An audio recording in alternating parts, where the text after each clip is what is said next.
Good evening, everybody. Welcome back to the tavern. Happy New Year, everybody. Happy New Year. Hope everybody had a great holiday.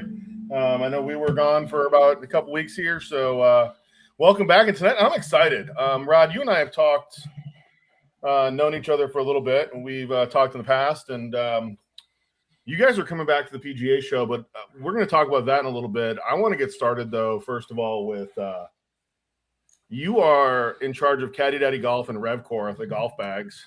Talk about that. What is Caddydaddy Golf and what is RevCore? So, we've been around a little bit, guys. We started the business in 2002. RevCore has been like our latest, it's been our latest launch of a new product design. We kind of saw, some of these high-end golf bags that were out there on the market, the synthetic leather that's out there.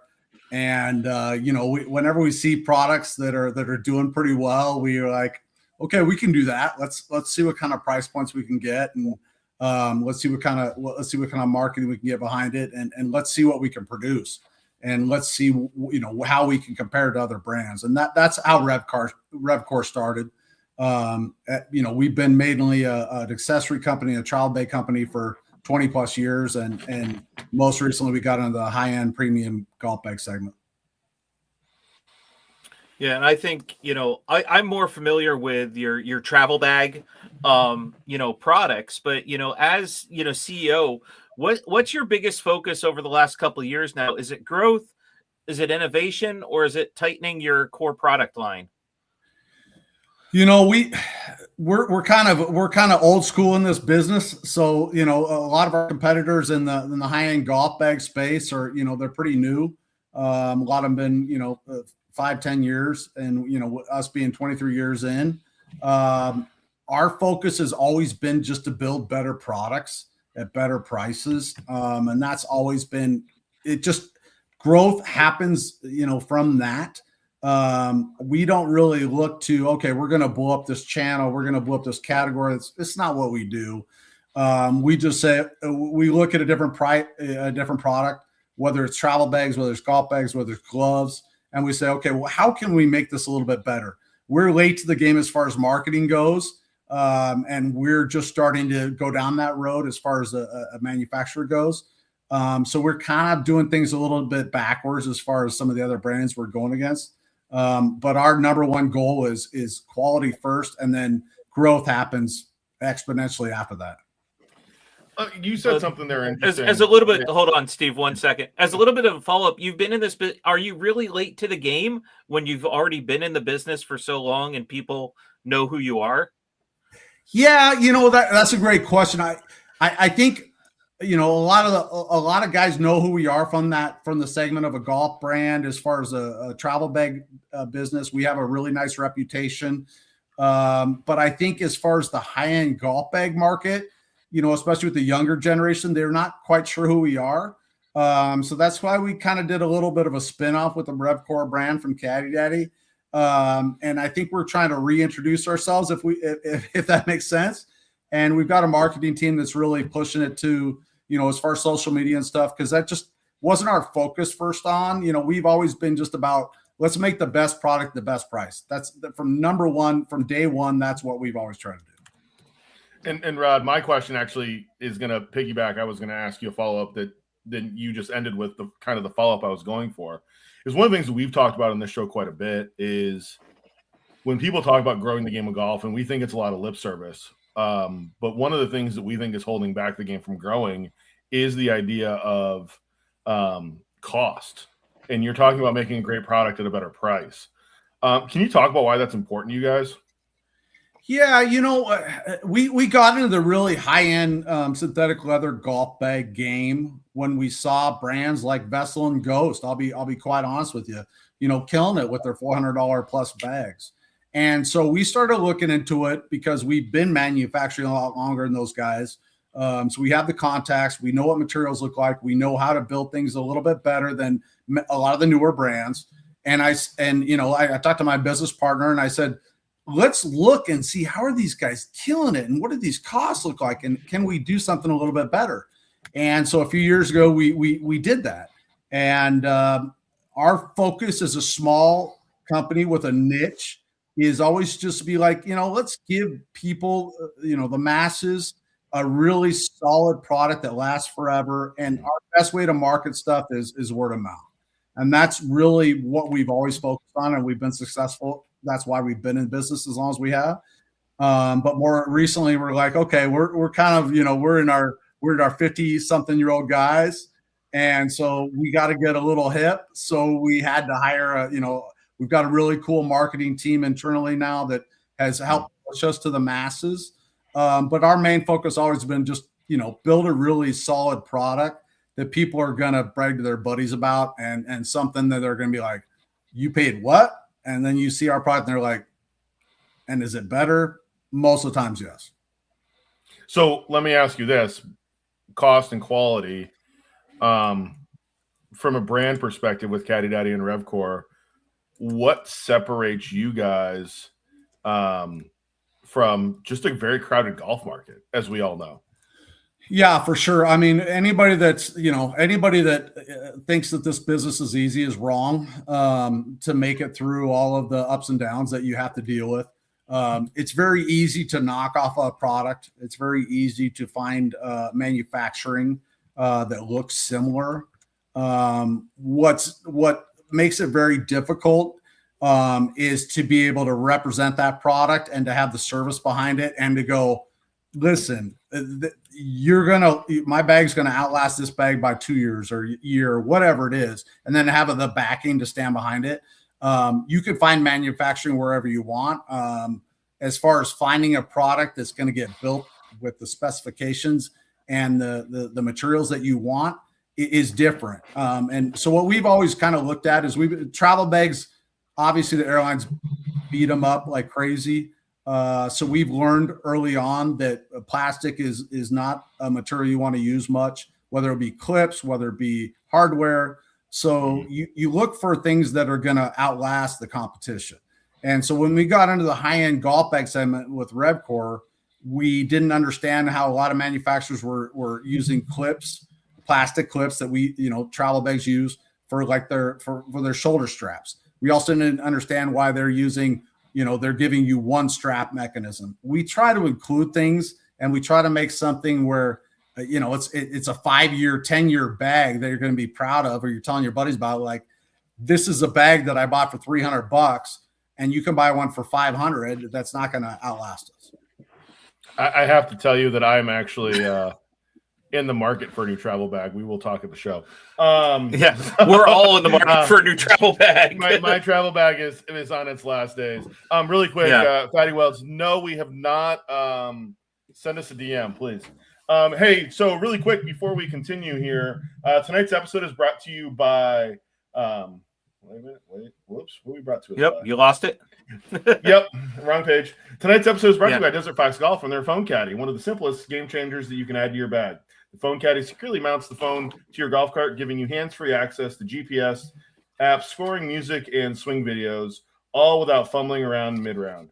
And there's a bonus for college fans. Desert Fox Golf now is officially licensed NCAA designs, so you can rep your favorite school right on your cart. It's durable, easy to install, and built for golfers who want the convenience without the distraction. Go to desertfoxgolf.com and get yours, and check out their entire NCAA licensed products. And use code GolfingDads for a discount off of your first order. That is correct. Sorry, we're all about this. Yeah. So let's backtrack. We'll backtrack it here a little bit even farther. Let's start with the glove. What problem were you guys trying to solve when you decided to develop it? So the golf glove idea came to us a few years ago, and we actually had a product called the Talon that failed miserably. That we had to write off a little bit because we just didn't we didn't like the way it performed. We spent some money on it, but we didn't give up on the idea. The idea behind it was, so we started looking at the receiver gloves that the NFL guys, the receivers play, and they, the stickiness and the tackiness. So I started looking at different fabrics and stuff, and I my business partner was like, okay, that sounds cool. What we didn't realize is that they last forever and that they're machine washable. So that was a kicker. So when we're in Arizona. So when we play golf in the summer here, I can get through a leather glove in like 2-3 rounds and I'll blow it out. Or I put it in my bag and the next time it comes out, it's black, it's nasty, it doesn't feel good. So we started looking for alternative materials and things that could be maybe material, that could be machine washed or things that would last. And so that's why we kind of went into the idea of maybe let's see what the receiver gloves look like. And that's how we started the claw glove. It wasn't something we were trying to disrupt the industry with. It was something where this was a personal thing for us. We've been in the business a while and we're like, let's see if people like it, but I'm not happy with leather gloves. And that's how it came about. So let me ask you this. I'm going to ask you this from a retailer perspective. I mean, you make a glove that kind of lasts forever. What's that do for your resale? So that's really funny. When we first launched even the originals or even the claw glove, I started calling local retail shops. Nobody really has interest. It's kind of like the dilemma of if the idea is to get traffic into the door, you want balls or gloves where they're going to burn through them. Nobody wants a glove that lasts 30 rounds. And that's what our claw gloves last. Is our typical wear on a claw glove is 30 rounds and they're machine washable. So I mean, think of it from a retailer's perspective. Do I want somebody coming in every 30 rounds, or do I want somebody coming in every 2 weeks? So I get it. We don't even try to sell retail anymore with them. So 30 rounds is going to last me about 4 or 5 years, right? Yeah, it's crazy. I mean, and we don't even push that anymore. And that wasn't our plan when we developed them. I didn't expect that this silicone and the fabric we're using was going to last. That wasn't our objective. Our objective was to have something that you can grab out of your golf bag when it's 110 degrees and it feels good. That's how we designed the glove. And it just so happened that the materials we were using happened to be machine washable and that they also felt good without putting them in a Ziploc bag. And that was just is it a retail sale? Probably not, because we're not trying to sell something into retail that they don't resell. And yeah, I mean, I just want to read a comment really quickly from the Ocala golfer here on Instagram. 30 rounds would be a couple months for Steve. Steve didn't play 30 rounds last year. I can tell you that. I wish. I'm a podcaster. I don't play golf. I'm in the golf industry. We don't play a lot of golf in this. We don't play a lot of golf. I don't play golf either. So what's the difference? Hey, so talking about the gloves and the people that have used them, what feedback have you gotten from golfers that just validate that feedback that you did the right thing? Yeah, I mean, we've always been kind of a company that says, okay, we're gonna try something that we like, and then we'll throw it out there. We started doing business with, we started doing some advertising and such with the Hackers Paradise, which is similar to like My Golf Spy. They've got a nice forum network. And so when we started the claw glove, we basically pushed it out there and said, what do you like? What do you don't like? And we've got a really nice following there. And guys said, okay, we don't like this. We like this.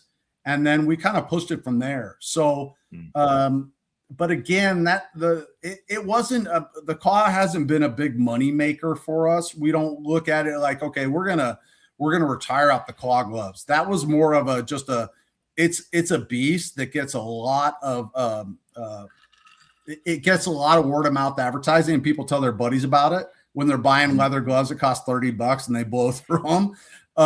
But retail is not really that's not our advantage there. So really everything that we do, we always push back on our customer base and say, what do you like? What do you don't like? Because we know what we like. But we don't live in all the conditions. We don't put them through all the conditions that the golfers play. And then we get that feedback, and then we revise our products based on it. I have to tell you that I first heard about you from and when I mention these names, I don't need you to laugh out loud too loud.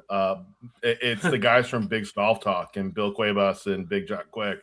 And that was the first time I had heard about you guys. And I can't tell you how many times Billy has just raved about you. And Billy's a good friend. I know he's a good friend of yours too, and just one of those people that is just a good dude. And he literally can never say enough nice things about your gloves. I can tell you that right now. Yeah, listen, guys, we've been through this. I mean, people don't realize, and we've always been trying to be behind the scenes guys. We have never thought that, I didn't think I was going to be doing podcasts. I didn't think I was going to be doing commercials. I didn't think, we just thought we could build a better mousetrap. And later on, we decided that, okay, listen, we see all these young kids on social media, talking about what they've done and whatever. And I'm like, fine, well, let's show everybody what we've done. Yeah, are we 50 something? Are we, but I think the way we look at the industry is that we still really enjoy designing products. We really enjoy, showing people how we look at things a little bit differently than other manufacturers. And guys like Bill, man, he just hit me up on email too. And I'm like, I'd love to see you. So we've always been a really approachable company. I think people don't realize how much volume we do, which is cool. But we never change it. I still handle customer service emails every day, phone calls. People are like, they're asking who I am. And I'm like, I'm one of the owners of the company.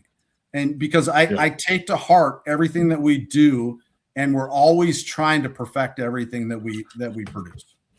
And I can actually attest to the fact you handle customer service emails, because I emailed you on the customer service line. You emailed me back. So, hey, just a couple of quick comments here. Wink Golfing, what's up, dude? He Caddydaddy in all caps with an exclamation mark. And then our friend Seth Northern, Rod is a legend. Love my RevCore bag, best bag and value in golf. So that comes from our friend Seth. So thank you guys for watching tonight. So you talked about, Steve and I, Steve's a little bit closer to 50 than I am. I like to, and, Greg is the youngin' of the group. I know. 50. So, in a category dominated by major golf brands, you're looking at, influencers and podcasters and everything else, and you have this core group of guys that are out there that have the income and everything out and buy these things. How do you earn trust when you're launching something as personal as a golf glove? It's pretty cool. As a company that we just try to, just build like I said, we're trying to always improve everything we do. I think what's been really cool is that I didn't realize how much of the influencer type market got immediate feedback and got guys to say, okay, well, Caddydaddy or Claw or RevCore, whatever it is, saying these guys are legit. These guys are upfront in front of their business. They really enjoy what they do. They're always trying to fix things. They're always trying to make the best product, whatever. And so I think Claw gloves when we first launched them, I was blown away by the amount of attention that we got directly. It wasn't a product that we just went, okay, well, this is gonna retire me, right? I mean, fair enough. I'm not gonna sell 100,000 gloves. It was something I was like, let's see what other guys think of this. And when we started getting feedback from guys who saying, sending us pictures like, this has been 2 seasons. I got 100 rounds on this, and they'd send us reviews, and we throw them up on the website. And I was like, this is cool. This is exciting. It was not intentional at all. We did not expect to go down the ambassador road and have all these guys, pushing our stuff. It's just it's organic. And that's what I love about where we're at now, where things that we didn't think we were going to do early on, where we kind of got a lot of crew, pushing our product just based on relationships we made, which is awesome. So it's like Willie Mays Hayes. I got 100 of these, one for every bag I'm going to steal. For sure.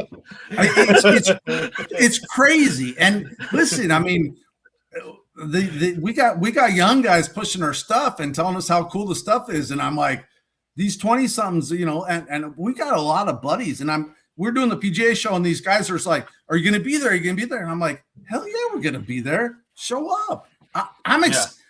I've always been excited about the golf business. Obviously, you're talking to me, but I mean, we're regenerated, and I'm excited for the next steps of our business. I have to say that was the first Willie Mays Hayes reference on this podcast, and we are almost starting season 4 of this. So yeah, Dave, well done, Dave, well done. You guys again in your travel bags. And I do want to ask a question before we get into the golf bags themselves about the travel bags. What is your number one focus when designing a travel bag? Because I can't tell you, I mean, if I were to pull my bag out, and I won't tell you who I carry right now that I've had for 9 years and it's on its last leg. It gets, obviously there's some wear and tear on it. I don't travel an awful lot with my golf bags. I've traveled a little more recently, but what's the most important thing when you guys design a travel bag? Well, I think, so we've been making travel bags for 20 plus years. I think what we learned pretty early on is that you can make a product much better if you spend a little more on fabric and materials. I think the other big thing that we realized is a few years ago, we were like, okay, well, we will always warranty a bag at least within the first year if the airlines just take an X-Acto knife to it. Because if you're in the business of travel bags for 20 plus years, you see stuff that you couldn't even imagine.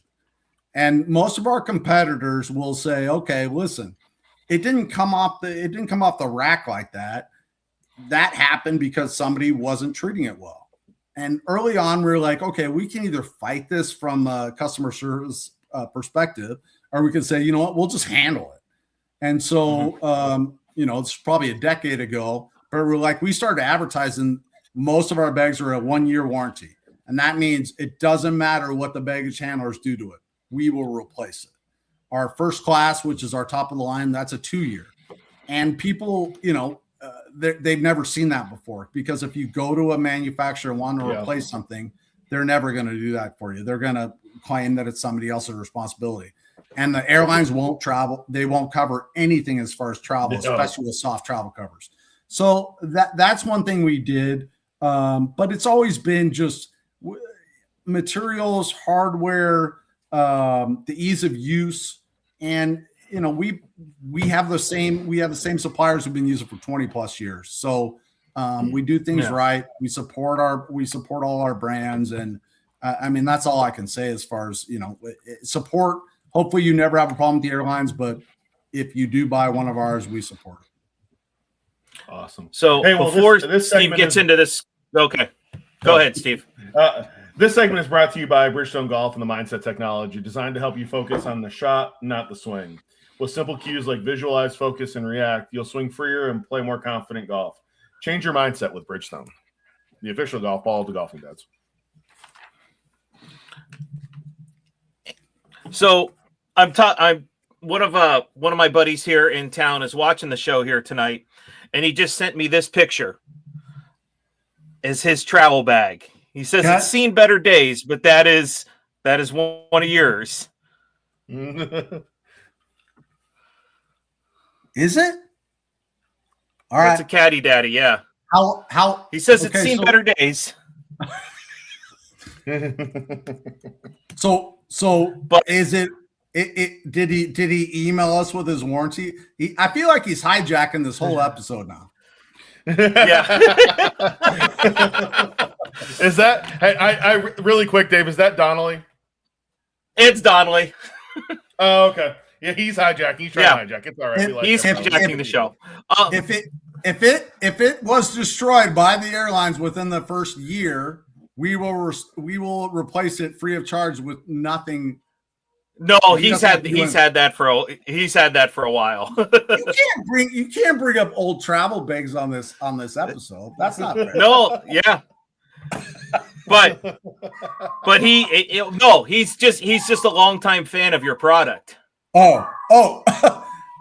We like that. Yeah. So my dogs now are howling in the background because they're so upset. I'm glad mine are behaving, so I'll just leave it at that. Yeah. So let's try and get this show back on the right track here. Thanks, Donnelly. Hijack the show. Golf there, and there's his comment, Steve. 10 years. 10 years. 10 Oh. years. 10 years. God bless him now. I thought he was trying to go. Yeah. Hey, It's a 10-year-old Donnelly, bag. I've gotten 9 out of mine, and I think mine's about to go to pasture. Yeah. So, But so as we see, golf bags and everything here, a lot of golf bags look similar at first glance. What details should golfers pay attention with the RevCore bag? So I think so. We're launching updates to our whole line at the PGA Show. We have found a material that is unbelievable. I've researched and I've tested all sorts of synthetic leather. If people don't, they're not used to, nylon bags. We produce those many years. The new synthetic leather is pretty amazing, but the stuff we're using now it's a whole different animal. It's basically flame proof, scratch proof. It looks brand new. I've been playing with our cart bag with this fabric. We're calling it Scratch Card. That's our trademark on it. It's crazy soft. It wipes off. And it won't. I mean, the biggest problem with synthetic leather with a lot of manufacturers is after a while, especially like cart straps and stuff, it will scratch a little bit. It'll scuff, or it will. It'll change color. It just won't look like it was when you bought it off the shelf. The new fabric we're using on the bags we're launching at the PGA Show won't do any of that. And I haven't seen any from any other major manufacturer. And I think it's so crazy good that I think it's going to change the industry.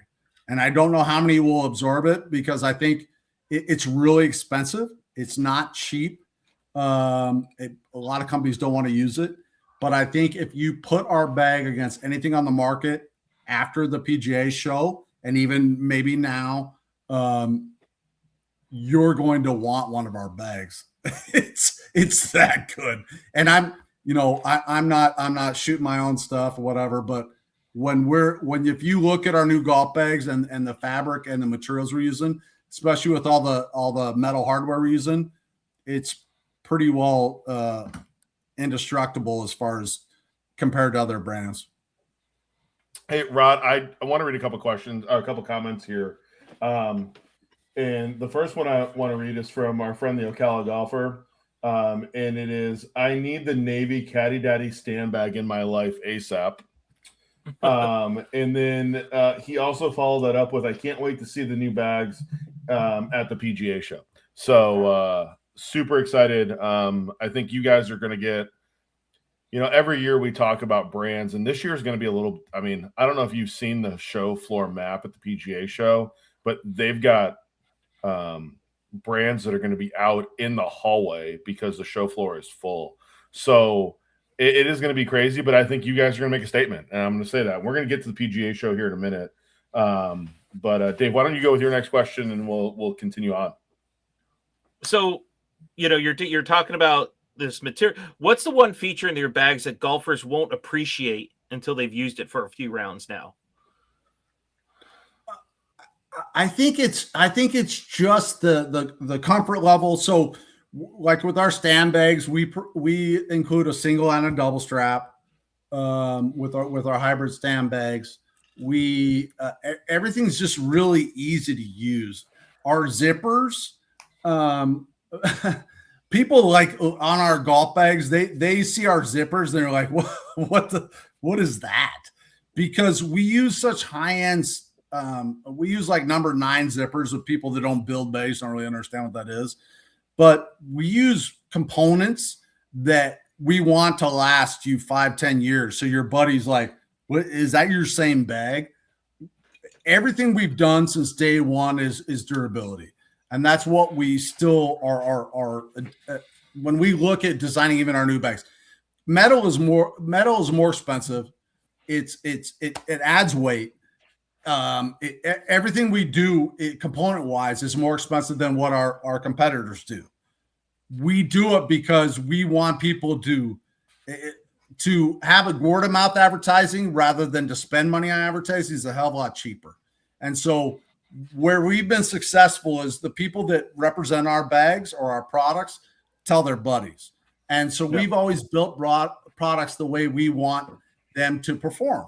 And that's what we still do. So I think as far as the hardware, materials, the inclusion, the benefits, the features, people look at our bags. They may not know our brand yet. But if you look at them apple to apple, there's no comparison.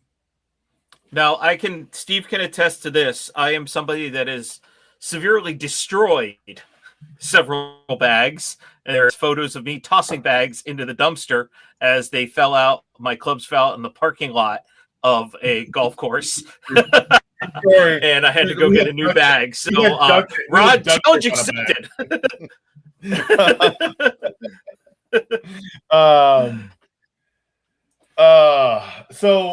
Really quickly, upgrade your tee game with the new Cobra DS Adapt driver, fully adjustable, crazy fast, and built to dial in your perfect ball flight. Take control with the Cobra DS Adapt. Visit Cobra Golf today. Love our Cobra DS Adapt.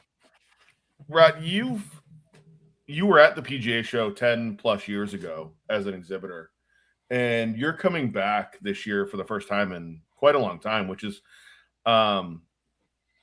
crazy to think that it's been that long for a brand that you guys have created the things that you've had. What do you, in returning to the PGA Show, why is this year the right time to come back for you guys? Yeah, that's actually a great question. So as a travel bag vendor and an accessory vendor, there's a few off-course retailers. That's basically been our focus for years, that are at the show. So that doesn't really make too much sense as far as a spend. When the RevCore line hit, and now seeing what we're already doing with retail with PGA Tour Superstores, we've got some bags going in Shields. That's a whole different animal for us. We're retail focused with the RevCore brand. I think we're going to get a ton of eyeballs there. I think we're going to see a lot of green grass. So to be honest with you, RevCore reinvented our company. And as soon as we launched it, and as soon as people started seeing what we're producing compared to like some of the other brands out there and the quality and the price points, I think that's what pushed us to say, okay, we're not going to be an online shop. We're not going to be an Amazon shop. We're not going to do all this with travel bags. We're going to see footprint in retail. And so that's what pushed us to do the PGA Show. And I'm excited, man. The new bags are super crazy good, sick, as the kids would say. And I'm excited to show everybody what they look like. Hey, really quickly, Seth Northern, our friend, it's simple stuff that you wouldn't think of. Zipper pulls, towel rings, they look and feel better and they last. And then Matt Gessner, Matt is actually, I don't want to say congratulations to Matt. Matt is actually taking a job as an assistant at a course in Virginia. So congratulations to Matt. He's one of our followers. I need a RevCore deep gray hybrid bag. I'm going to sell this to our new boss in Virginia. And I won't mention the other brand that he says here, but looks so much better than this other brand. I'll just leave the other brand alone. So sorry about that. I needed to get those out there. So yeah. But, Rod, I'm sure you visited the PGA Show since the last time you were there as an exhibitor. What's changed most about your brand since the last time you were there representing, the company?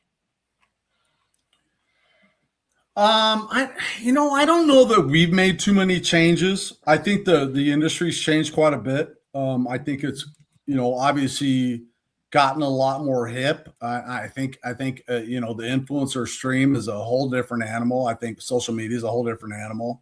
I mean, I remember, okay, now I'm gonna dial this back, and you stop me when you want to. But I remember calling on shops where they didn't have computers at the golf shops. they had, they were filling orders on clipboards. So that's how old we are. But I think it's exciting because I think, some guys that have been in this business for a very long time and have had some success, we can bring another animal to everything that's cool and hip. We can build products that people are going to be like, wow, that's cool. We can bring products that are like, they know how to make this product that much better. It lasts forever. And I think some of the, as far as what we're doing now is like these small windows as far as product. And I think that's not really what we're doing. We're trying to produce a product where people are like, they want to own it, and then they want to give it to their kids. And I think that's exciting for me. I want a bag where people are proud of it. And that's the best way to market. They see one of our bags and they're blown away. We don't advertise being cheap. We advertise being the best bag that's on the market. And once people see it, I think that's what we do. So let me ask you this, and I think I know the answer to this based on what you've already talked about. What are you most excited to showcase this year? Oh, it's definitely RevCore. And I think we're not the lightest bag on the market. We are not the easiest bag to maybe pull a shoulder strap off of. We're not a bag that maybe has the branding you may want right out the gate. But I think if you look apples to apples and you see what we're producing at the show, I'm excited, man. There's gonna be a lot of people looking at our bags, going, wow, who's this? And that's what I want. I'm a 50-50 owner of this business, and we've done this for a very long time, and we're passionate about it, and we still get excited about making the best product at the best price, and that's what we're all about. So when you go there, and we've discussed, you used to calling people before the days of computers and sales shops and POSs and influencers and two guys sitting here doing a podcast with you tonight. How important is face-to-face time with retailers and golf industry professionals compared to just the digital and online world? Well, I think we're making a big change. So we embraced Amazon early on. We embraced the D2C early on. When we made a big pivot into the high-end golf bag segment, and we started seeing the reaction, that prompted us to the PGA Show, to be 100% honest with you. So what we did is we went from a travel bag accessory play selling direct to being, okay, well, we see that people want to see our brand in-house. They want to be able to touch it, feel it, and buy it. And so when we saw that big push with the RevCore line, we're like, okay, we got to do the PGA Show again. All the competitors in that segment are there. Let's spend some money and get there, and then let's show off what we can do. Oh, that's awesome. Rod, before we let you go tonight, I want to make sure two things really quickly. One, where are you going to be at the show? And two, where can people find you to order products? Yeah, for sure. If you're at the PGA Show, we have a booth. It's 2348. Okay. Most of our products are available online. We've got some resellers online, as well as PGA Tour Superstores carries not only our stand bags but our cart bags. Shield's got some cart bags. I expect our footprint to change quite a bit when we launch the new models. And you can also find, I think we're drop shipping with Worldwide Golf too, but you shouldn't, if you Google search us, you'll find us. Awesome. No, that's awesome. Rod, I will, we've got a busy Wednesday morning. I can tell you that. I literally had an email today that we are really busy Wednesday morning, but either Wednesday afternoon or Thursday morning, I will be by your booth to have a conversation And I know we've talked on the phone, we've talked on here, and it'll be nice to meet you face to face. So I'm looking forward to that. But thank you for joining us tonight. I really appreciate it. This was awesome. And I do want to, before you leave, thanks, Matt. Thanks, Rod. Thanks, Matt, for this. Thanks, Rod, for giving the golf industry a really good quality bag. So really appreciate you joining us tonight. And can't wait to see you. And I mean, demo day is 2 weeks from today. So it's crazy to think that. And but we're hoping for good weather. It'll be a blast, Steve. Thanks for having me on, man. Stop by the booth. I can't wait to show you the new stuff. It's I'm excited about it. So incredible. And I'll be thinking about you while I'm out chasing around a tiny. I'm not on the show drinking, telling you about things that aren't happening. Our new bags are incredible, and I promise I can't wait. You're gonna see them, and you're gonna be like, all you're gonna want to do is talk about them. No, that's awesome. Yep. So, well, thank you, sir, for joining us tonight. We will be. I will see you in a couple weeks. I can't wait for 2 weeks from now. Like, that was so cool. I mean, I know. Like, I saw your travel bag at French Lick. You know what travel bag I carry. You know, it's the same as the golf clubs that I play right now. Yep. I've seen their travel bags before. I remember when, years ago, when they're out on the industry. It's a travel bag that I would love to have for myself, because I just think, as the person that hijacked our show tonight, that he's got one, he loves it. Yeah, thanks, Don. I just think they're one of the best that are out there. So that was awesome. So, hey, Dave, before we continue on, dial in every shot with Nikon rangefinders. Fast, crystal clear, and deadly accurate, so you know the number every time. Elevate your game with Nikon Precision. So, Dave, as we continue tonight, there was a lot. Official rangefinder of the LPA and the Golf and Dad's Tavern. That is true. There was a lot that happened in the golf industry, and I know that when I threw this out today, I definitely wanted to we talked about the fact that we were going to talk about our what our thoughts were going to be going into the 2026 season on the PGA Tour. So I want to quickly go through, and I want to make some predictions really quickly with you. We still got next week for that if we don't get to it tonight. We do. I'm going to make this quick, and then we've got two huge topics after that. You know what returns officially next week? PGA Odds Tour with golf. Dave. It does. Odds with Dave officially comes back. We might have some changes, but yeah, we'll go from there. So Dave, I want to go down the Masters list. I want to go to the majors list, and I want your picks right now today for the four majors. So let's start with the Masters. Who you picking? Scotty. Okay, I'm going to take a wild card here because I want to see it happen, and I want the news story as to what happens after it, and I'm taking Brooks Koepka. Oh, that's a good one. That's a good one. And I'm taking Brooks because I want to know what happens when he wins. PGA Championship. I thought about this, and I've kind of waffled back and forth about this. I'm going out on a limb here. Colin Morikawa.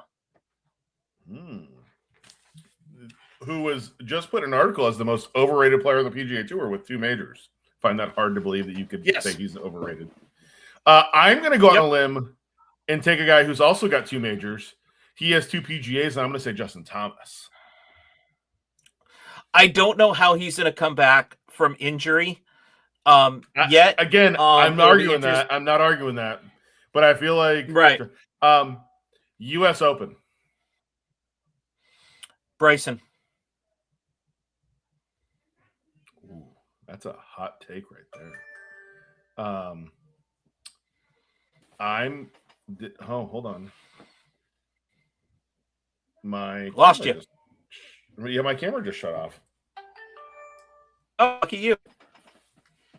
Did you charge it? There.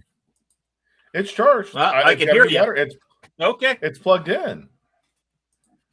Okay. Well. Yep. Yep. There we are. Yep. There we are. The joys of live television. All right. So yeah, I'm gonna take U.S. Open, Bryson. I'm gonna take Scotty to win the career Grand Slam. Ooh. Yes. I thought you were to say Sepp Straka there for a second. No, I wasn't. No, I'm taking Scotty to win the career Grand Slam. Okay. Open Championship. Chris Gotterup. Ooh, I like that pick. I'm going to take one that's probably going to surprise a lot of people.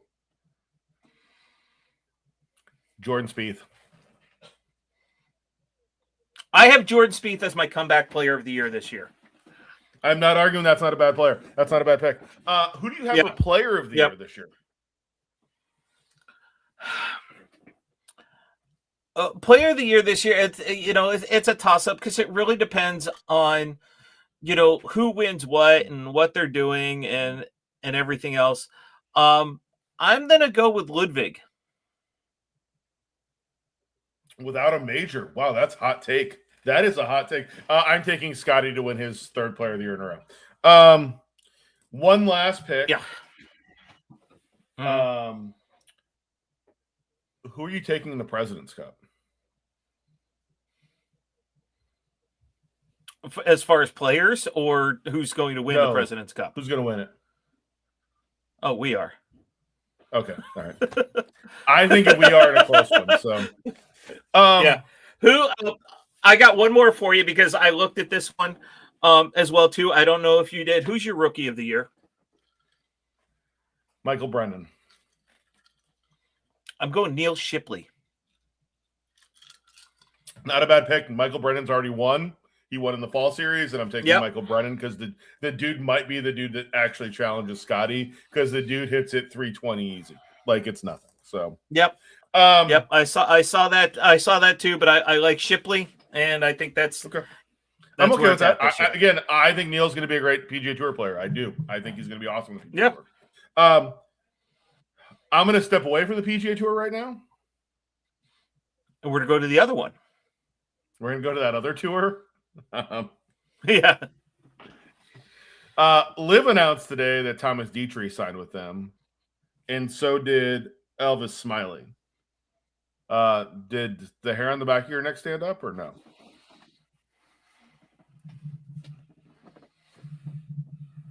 What? Okay. All right. Thomas Dietrich, again, he won Phoenix last year. He won the Phoenix Open last year.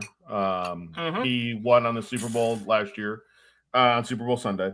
32 years old. His only win, decent signing. I'll be honest with you, I tell you what, it's more about they're getting right now. People are going they're getting a guaranteed payday for whatever it is. Yeah. It may be slightly more than what they're capable of winning on the PGA, depending on what events they're playing, elevated events, who's showing up what week.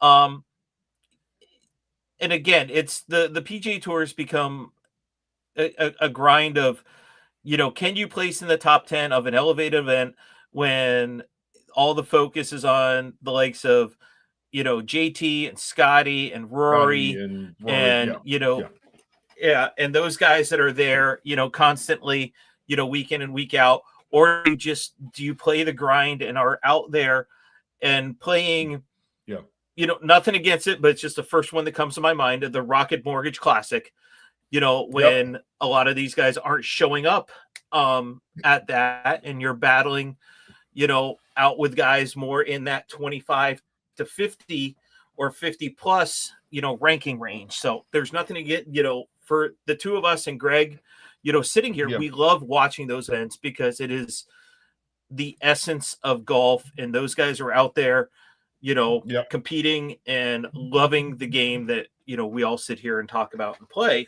But I will say this. I think the Elvis Smiley signing is a bigger signing for them. He won the Australian PGA this year. He's young Australian. I actually think he's a bigger signing than Thomas Dietrich.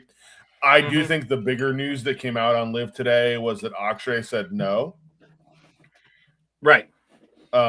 Which, and we still don't know. More power to Akshay.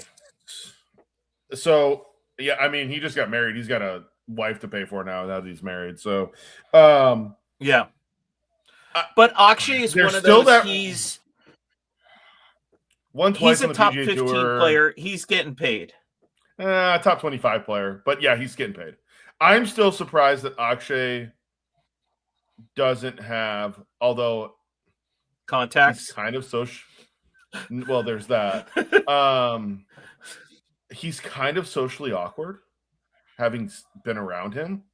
Yeah, that's a drink. And where's Bradley? Where's Bradley? That's a drink. I think the thing with Akshay is, I just think he's a better fit for the PGA Tour than he is for that live team game. Yeah. I'm intrigued to see, because we have heard Siwoo and Sungjae's name thrown around a lot. Like, they said no, then they were back in negotiations. I'm intrigued to see where that lands, because there's also this thing with Kevin Na that he is not following the Ironheads or Live anymore on social media. So what's going on there? But I think I don't know. I think on that one, where there's smoke, there's no fire. Yeah. And then the other thing that broke today, Dave, that I want to talk about, that I think is huge news, and I think it's huge. I think if any, I think this is great news going forward. I don't think it's going to draw, and I think this is where this is going to struggle. But I think this is where there's some potential on a lot of things. TGL announced today that they're going to have a LPGA Tour, a women's golf tour on TGL, and I'm going to assume that based on the announcement today, that means that Nellie's bought in. I think Lexi is probably bought in and is going to play in TGL. I think Annika, and it's funny, I can go back a year ago and I had a conversation with Annika when I caddied at the LPGA tournament. And one of the conversations that we had was about TGL. And I said, what's your opinion? And she said, I think they need to get a women's they need to get a women's game involved. And I think this is huge for them. And I would like this. Here's my take, and I'm going to say this. Someone who is near and dear to your heart from where you live, Caitlin Clark needs to be a team owner or a partial owner of the team.